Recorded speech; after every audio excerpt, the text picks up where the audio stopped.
এই লেকচারে তোমাদের পাঠ্য বইয়ের 24 থেকে 25 পৃষ্ঠা পর্যন্ত অঙ্কের সমাধানগুলো আমরা করব। তো ডিয়ার স্টুডেন্ট, চলো কথা না বাড়িয়ে শুরু করা যাক। বন্ধুরা, তোমরা তোমাদের পাঠ্য বইয়ের 24 নম্বর পৃষ্ঠায় দেখতে পাচ্ছ যে এখানে 3 নম্বরে কিছু অঙ্ক রয়েছে।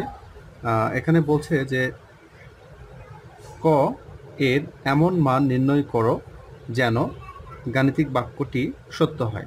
অর্থাৎ এই 1 থেকে 6 পর্যন্ত যে অঙ্কগুলো আছে এখান থেকে আমাদের কর মানটা বের করতে হবে এবং তাহলেই কিন্তু গাণিতিক বাক্যটি সত্য হয়ে যাবে।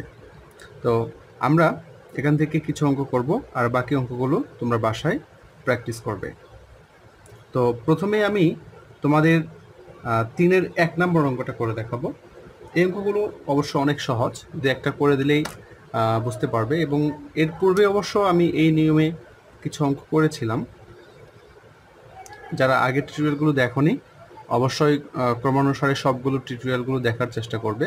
তাহলে তোমরা দেখতে পাচ্ছ যে 3-এর 1 নম্বরটা রয়েছে এরকম। 3-এর 1 নম্বর এখানে 7 যোগ ক সমান 13। তো এখান থেকে আমরা কর মানটা কীভাবে বের করব? দেখো, ফার্স্টলি তোমাদের একটা জিনিস মনে রাখতে হবে যে এই ধরনের অঙ্কের ক্ষেত্রে যেহেতু আমরা কর মান বের করব, সো কর সঙ্গে যতগুলো সংখ্যা থাকবে সবগুলো সংখ্যাকে আমরা একটা একটা করে সমানের বাম পাশ থেকে ডান পাশে পার করব। আর একটা কথা হচ্ছে যে এই যে আমরা পার করব, এই পার করার একটা নিয়ম আছে। সে নিয়মটা হচ্ছে চিহ্নের পরিবর্তন হয়ে যায়।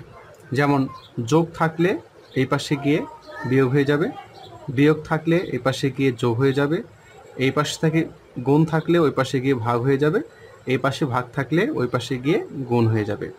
আমাদের এই সামান্য কয়টা জিনিস কিন্তু মনে রাখতে হবে, আর আমি আশা করি এই জিনিসগুলো তোমরা সবাই জানো। আচ্ছা, তাহলে দেখো আমরা এখান থেকে কর মানটা কীভাবে বের করব।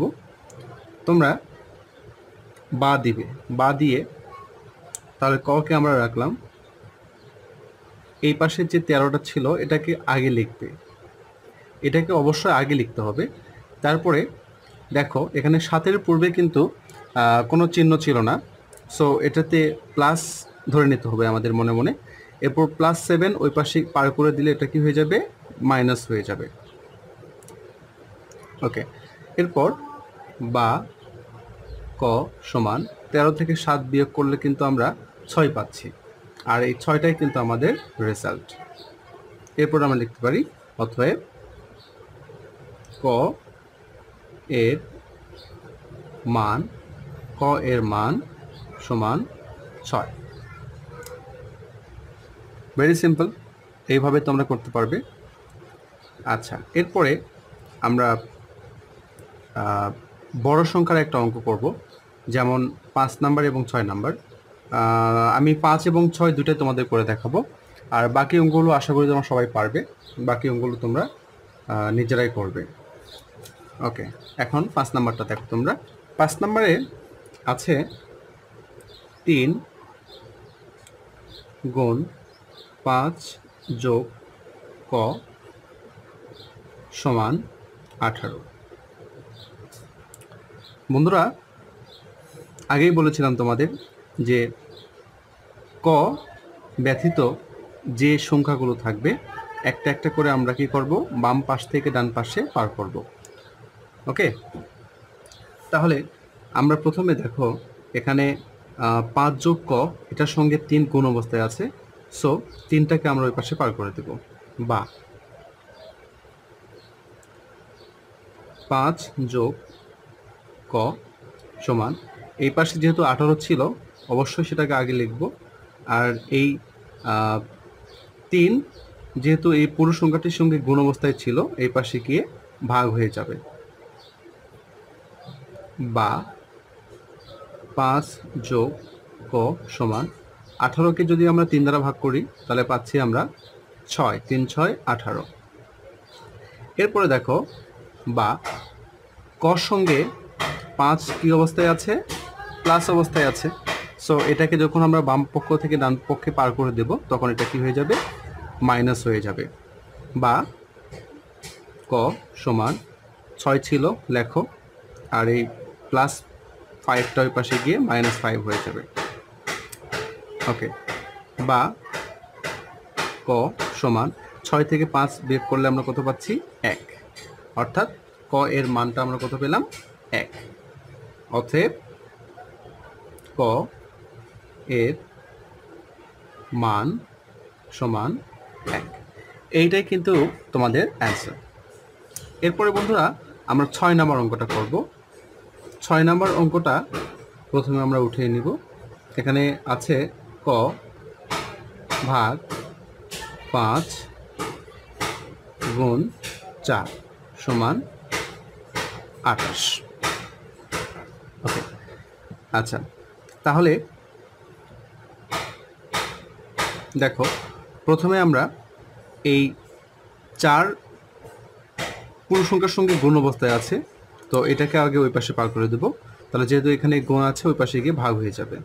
তাহলে ক ভাগ 5 এটাকে রেখে দিলাম সমান 28 ভাগ 4, বা ক ভাগ 5 সমান, দেখো 28কে যদি আমরা 4 দ্বারা ভাগ করি তাহলে আমরা পাচ্ছি 7।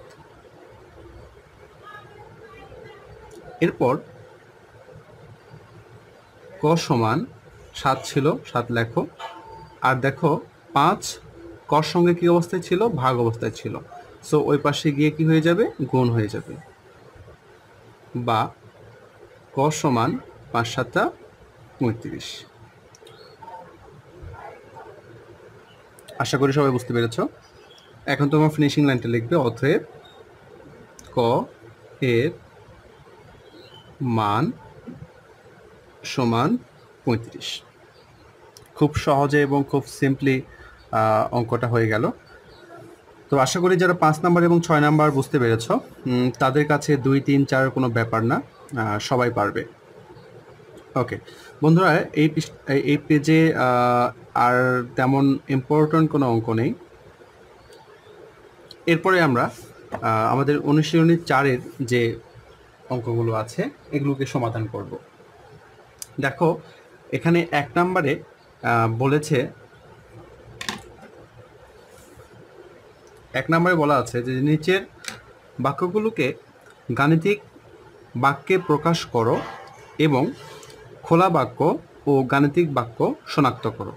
বন্ধুরা, আমাদের অনুশীলনী 4-এর যে প্রথম পার্ট ছিল, প্রথম টিউটোরিয়ালের পার্টটা ছিল, সেখানে কিন্তু আমরা এই ধরনের অঙ্ক পূর্বে করেছিলাম। সো তোমরা কিন্তু আগের টিউটোরিয়ালটা, অর্থাৎ তোমাদের পঞ্চম শ্রেণীর চতুর্থ শ্রেণীর প্রথম যে পার্ট টিউটোরিয়ালটার, সেটা তোমরা একটু দেখে নিতে পারো, তাহলে তোমাদের বিষয়টা আরও ক্লিয়ার হয়ে যাবে। বাট আমি এখান থেকেও তোমাদের দিয়ে একটা করে দেখাবো। যেমন 1 নম্বরে বলা আছে যে 9কে 7 দ্বারা গুণ করলে গুণফল 80 হয়। সো এটাকে প্রথমে আমরা গাণিতিক বাক্য আকারে লিখে দেখাবো।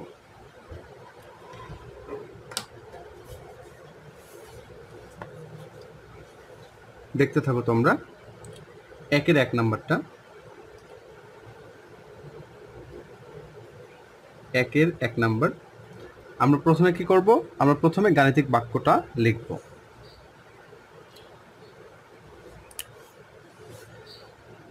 ওকে, গাণিতিক বাক্য,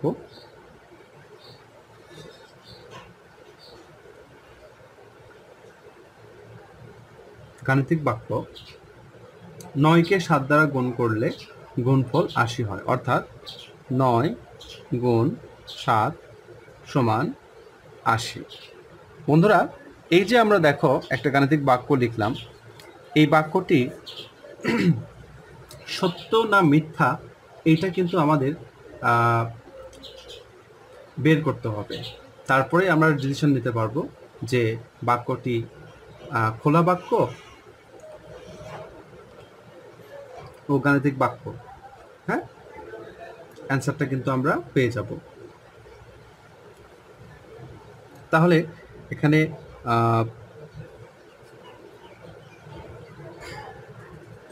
9 গুণ 7, 9 গুণন 7, দেখো 7 নং কত হয় 63। তাহলে আমরা বাম পক্ষে ক্যালকুলেশন করে কত পেলাম 63 পেলাম। দেখো তাহলে 63 কিন্তু কখনোই 80 সমান হতে পারে না। তাহলে আমরা এখন লিখতে পারি যে কিন্তু 63 নট ইকুয়াল 80। অবশ্যই এটা কি 63 কখনোই 80 সমান হতে পারে না, অর্থাৎ বাক্যটি সত্য নয়, অর্থাৎ মিথ্যা।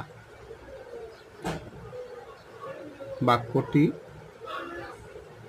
সত্য নয়, অর্থাৎ মিথ্যা। ক্লিয়ার?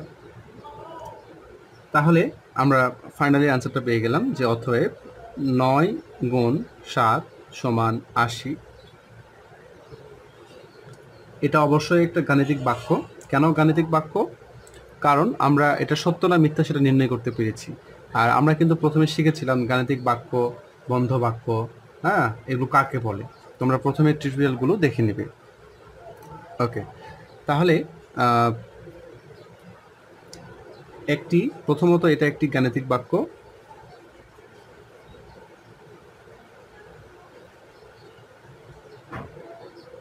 গাণিতিক বাক্য বা তোমরা বন্ধ বাক্য লিখতে পারো, এবং এটি মিথ্যা।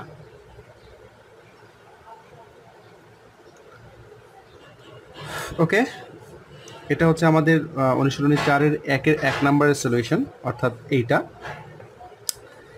এরপর যে দুইটা অঙ্ক আছে, এখানে বলা আছে যে 42 থেকে ক বিয়োগ করলে 35 হয়। তো 42 থেকে ক বিয়োগ করে 35 হয়। এই অঙ্কটা আমরা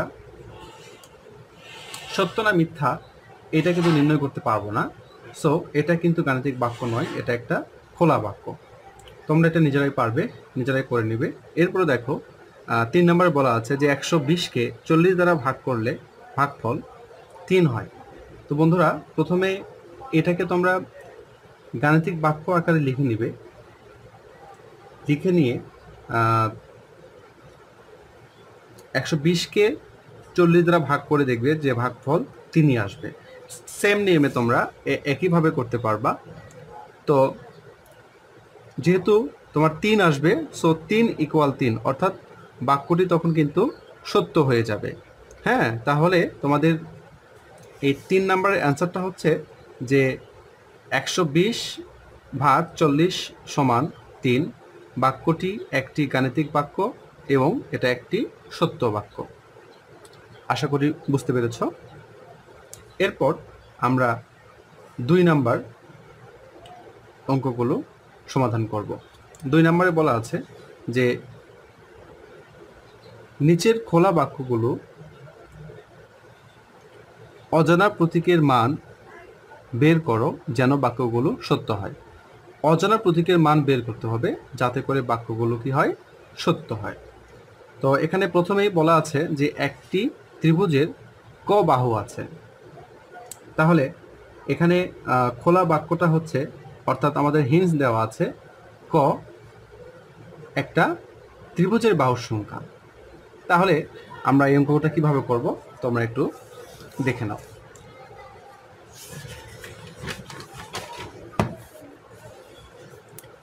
দুইয়ের 1 নম্বর অঙ্ক।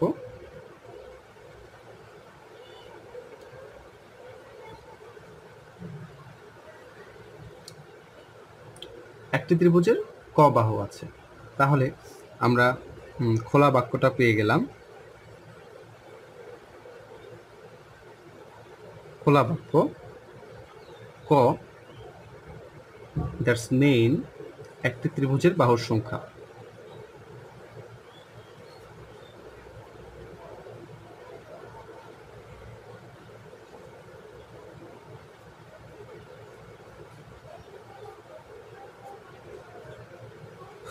তাহলে আমরা জানি যে একটা ত্রিভুজের কি হয়, 3টি বাহু হয়, তাই না? তাহলে তোমরা এই কথাটা অবশ্য তোমাদের ব্র্যাকেটে লিখতে পারো যে একটি ত্রিভুজের 3টি বাহু থাকে। একটি ত্রিভুজের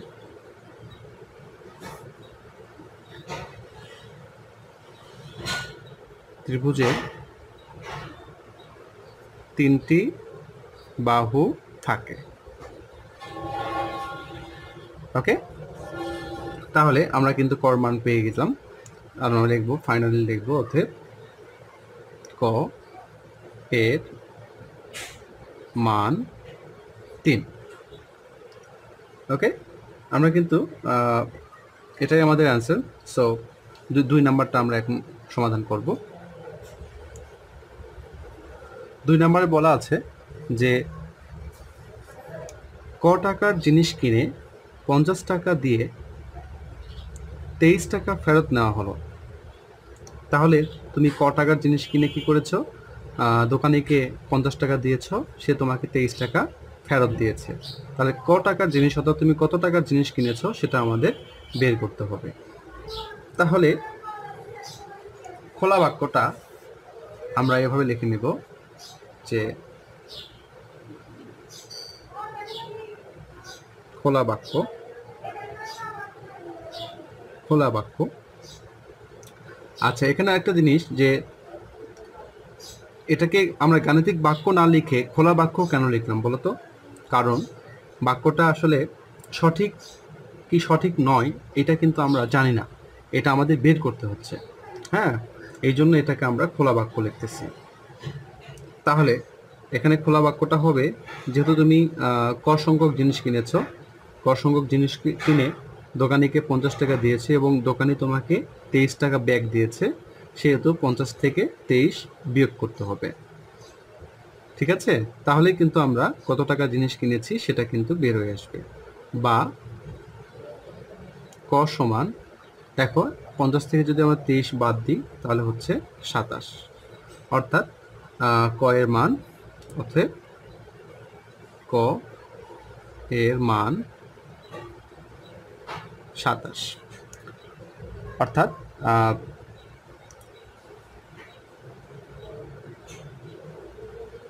কি হয়েছিল? 27 টাকার জিনিস কোন একটা ব্যক্তি ক্রয় করেছিল। এরপরে আমাদের 3 নম্বরে আমরা দেখতে পাচ্ছি আমাদের 1, 2 হয়ে গেল। এরপরে আমরা 3 নম্বর অঙ্ক করব। তো 3 নম্বরের বলা হচ্ছে যে বর্গাকৃতি কিছু কাগজ আছে যার একটি বাহুর দৈর্ঘ্য ক সেন্টিমিটার। বন্ধুরা, আমরা এটাকে 3 নাম্বারটাকে স্কিপ করব, এই ধরনের অঙ্ক আসলে পরীক্ষায় আসে না খুব একটা। এরপরে দেখো 4 নাম্বার অঙ্কগুলো আসলে খুবই ইম্পর্ট্যান্ট, যেটা আমরা এই টিউটোরিয়ালটার প্রথমে এই ধরনের অঙ্ক করেছিলাম। তোমাদের 24 নম্বর পৃষ্ঠার যে অঙ্কগুলো, ঠিক সেম নিয়মে বন্ধুরা তোমরা কিন্তু এই সকল অঙ্ক তোমরা করতে পারবে। আশা করি তোমরা সবাই এই সবগুলো অঙ্ক পারবে। এরপরেও তোমাদের 5 নাম্বার এবং 6 নাম্বার আমি করে দেখাবো। আর 1 থেকে 4 পর্যন্ত তো খুবই সহজ, অবশ্যই তোমরা এগুলো পারবে। ওকে, তাহলে 4-এর 5 নাম্বারটা চলো শুরু করা যাক।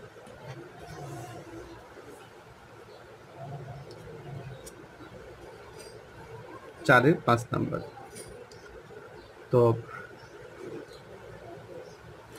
5 নাম্বারে আছে যে 7 গুণ 8 যোগ ক সমান 63। তো বন্ধুরা, আমরা এখান থেকে কি করব? আমরা কর মানটা বের করে নেব। তোমরা এটা লেখার আগে তোমরা লিখতে পারো যে গাণিতিক বাক্য এত, এখান থেকে সমাধান করতে পারো। আমি সরাসরি লিখে সমাধান করে দেখাচ্ছি তোমাদের।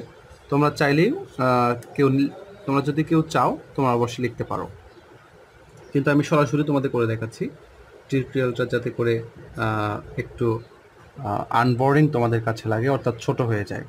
হ্যাঁ, তাহলে প্রথমে আমরা কি করব? 7কে আমরা ডান পাশে পার করে দেব। তাহলে 8 যোগ ক সমান, এই পাশে যে 63 ছিল ওটাকে অবশ্যই লিখতে হবে আগে। আর একটা কথা বলে নেই যে আমার এই সমাধানটা দেখার পূর্বে তোমরা একটু নিজেরা ট্রাই করে দেখো যে তোমরা পারো কিনা, আমার অ্যান্সারের সঙ্গে তোমাদের অ্যান্সারটা মিলে কিনা। হ্যাঁ, তাহলে তোমরা নিজেরা বুঝতে পারবে যে এই ধরনের অঙ্ক তোমরা আসলেই 100% বুঝতে পেরেছো কিনা। ভিডিওটা স্কিপ করে তোমরা করতে থাকো। ওকে, এরপর দেখো 8 যোগ ক এর সঙ্গে 7 কি অবস্থায় ছিল? গুণ অবস্থায় ছিল।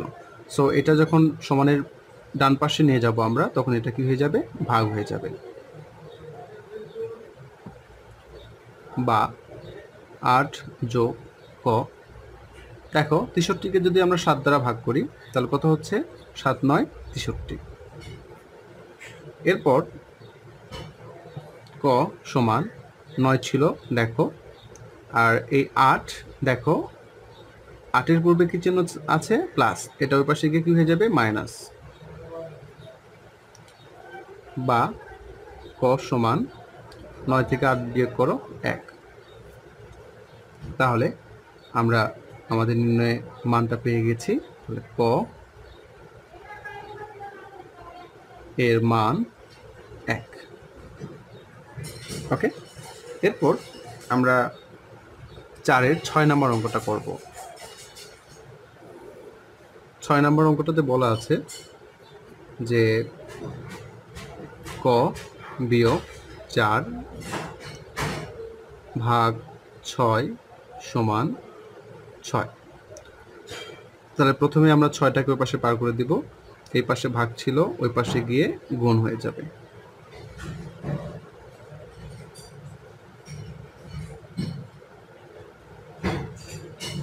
ছয় 6 গুণ করলে আমরা 36 পাচ্ছি।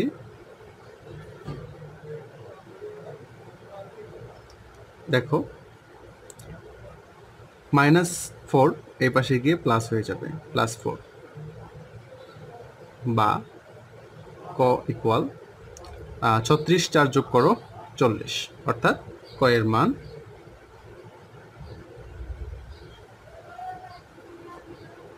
40। আশা করি সবাই বুঝতে পেরেছ। ওকে বন্ধুরা, আমরা অনুশীলনী 4-এর সর্বশেষ অঙ্কটা এখন করতে যাচ্ছি। সর্বশেষ অঙ্কটা 5 নাম্বার। তোমরা দেখতে পাচ্ছ যে এখানে বলা আছে ক প্যাকেট বিস্কুট এবং 1 বোতল পানীয় মূল্য একত্রে 6 টাকা। 1 প্যাকেট বিস্কুট এর মূল্য 18 এবং 1 বোতল পানীয়র মূল্য হচ্ছে 12 টাকা। তাহলে এখানে আমাদের কিছু হেন্স দেওয়া আছে, সেই আলোকে আমরা 1 2 এবং 3 সমাধান করব।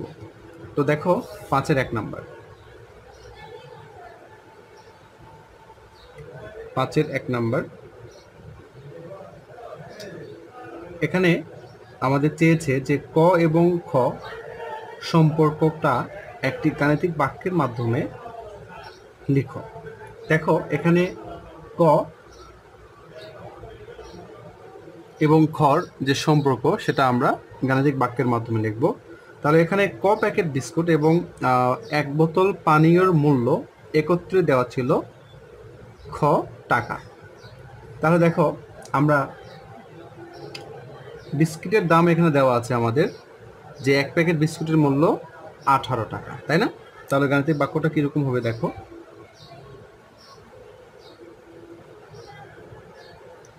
গাণিতিক বাক্য, 1 প্যাকেট বিস্কুটের মূল্য হচ্ছে 18, অর্থাৎ 18 গুণ ক। ক দ্বারা যেহেতু আমরা 1 প্যাকেট বিস্কুটকে বুঝতেছি, তারপর যোগ, দেখো 1 বোতল পানীয়, তাই না? আর 1 বোতল পানীয়র মূল্য আমাদের দেওয়া আছে 12 টাকা। তাহলে যোগ 12 ইকুয়াল কি লিখবো আমরা? খ লিখবো, কারণ আমাদের উদ্দীপকে বলা ছিল যে 1 প্যাকেট বিস্কুট এবং একটি কোমল পানীয় বোতলের দাম একত্রে খ টাকা। তো নিশ্চয়ই আশা করি তোমরা বুঝতে পেরেছ। এটাই কিন্তু আমাদের 1 নম্বরের অ্যান্সার। এরপরে আমরা 2 নম্বরের সমাধান করব। 2 নম্বর বলা আছে যে খ এর মান নির্ণয় করো যখন ক ইকুয়াল 10। বন্ধুরা আসলে এখানে খ এর মান বের করতে বলেছে যখন ক এর মানটা কত 10, তাহলে কর মানটা 10, অর্থাৎ এখানে 10 প্যাকেট বিস্কিট যখন কেনা হবে তখন টোটাল মূল্যটা কত আসবে সেটা আমাদের বের করতে হবে। তাহলে প্রথমে কথাটাকে আমরা লিখে নেব যে যখন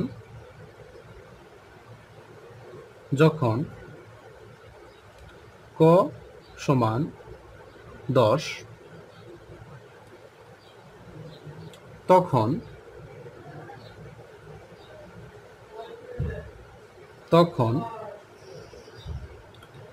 ব্যাপারটা কিরকম দাঁড়াচ্ছে দেখো, এই যে এই সমীকরণটার দিকে একটু খেয়াল করো। এই সমীকরণটা খটা কোথায় ছিল? ডান পাশে ছিল, তো ওইটা আমরা এই পাশে লিখতে পারি। যেহেতু আমরা খর মান বের করতে চাচ্ছি সেহেতু এটাকে বাম পাশে লিখলাম। আর এই সমীকরণটা আমরা প্রথমে লিখে নিব 18 গুণ ক যোগ 12। এখানে আমরা কর মানটা বসিয়ে দিব 18 গুণ 10 যোগ 12। তো দেখো 18কে 10 দ্বারা তোমরা গুণ করে নিবে, 18 10 দ্বারা গুণ করবা, তাহলে কত হচ্ছে 180। এটা অবশ্য অনেক সহজ একটা গুণ, সবাই জানো তোমরা। এরপরে তোমাদের দেখিয়ে দিলাম 180 যোগ 12, তাহলে 180-র সঙ্গে 12 যদি আমরা যোগ করি তাহলে কত হচ্ছে 192। ঠিক আছে, তাহলে দেখো আমরা 2 নম্বরের অ্যান্সারটাও পেয়ে গেলাম যে কর মানটা যখন 10 তখন খর মানটা হচ্ছে 192। এরপরে ফিনিশিং লাইনটা আমরা লিখব, অতএব খ এর মান 192। ওকে, লেটস সি 3 নম্বর অঙ্কটা আমরা এখন করব। এখানে বলেছে যে ক এর মান নির্ণয় করো যখন খ সমান 120। তাহলে বন্ধুরা এখানে যখন টোটাল দামটা দেওয়া থাকবে সেখান থেকে আমরা ক অর্থাৎ কত প্যাকেট বিস্কিট কিনেছিল সেটা আমাদের বের করতে হবে। সো আমরা প্রথমে এই কথাটা লিখে নেব, যখন খ ইকুয়াল 120, যখন খ সমান 120 তখন দেখো আমরা যে সমীকরণটা পেয়েছিলাম এখানে ক যেহেতু বাম পাশে আছে সেহেতু আমরা এটাকে সেম এইভাবেই লিখব। তখন 18 গুণ ক যোগ 12 সমান খ। ওকে, সো এখানে খর মানটা আমরা এখন বসায় দেব 120।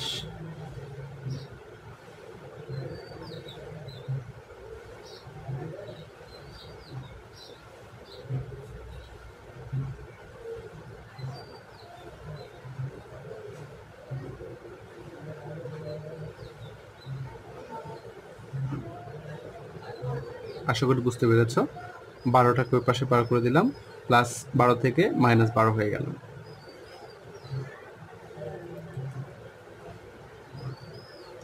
-120 থেকে আমরা 12 যদি বিয়োগ করি তাহলে হচ্ছে আমাদের 108।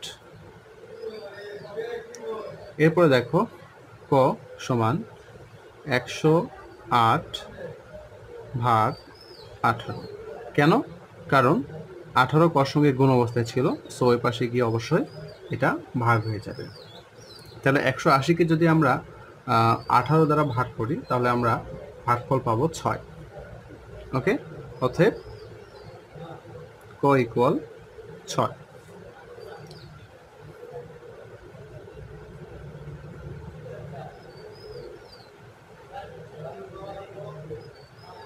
অর্থাৎ যখন মোট মূল্য 120 টাকা তখন তাকে 6 প্যাকেট বিস্কিট কিনতে হতো। তো মাই ডিয়ার স্টুডেন্ট, তোমাদের অনুসরণী 4-এর আমরা মোটামুটি সবগুলো অঙ্ক তোমাদের করে দেখানোর চেষ্টা করেছি। আসলে সবগুলো পসিবল হয় নাই, ম্যাক্সিমাম অঙ্কই আসলে যে ইম্পর্টেন্ট বেছে তোমাদের করানো হয়েছে। আর বাকি অঙ্কগুলো তোমরা যেগুলো আমার কাছে মনে হয়েছে তোমরা পারবে সেগুলোকে আমি স্কিপ করেছি। তো বাকি অঙ্কগুলো কিন্তু অবশ্যই তোমরা প্র্যাকটিস করবে, আর যদি প্রবলেম হয় অবশ্যই আমাকে জানাবে। তো সামনের টিউটোরিয়ালে তোমাদের পরবর্তী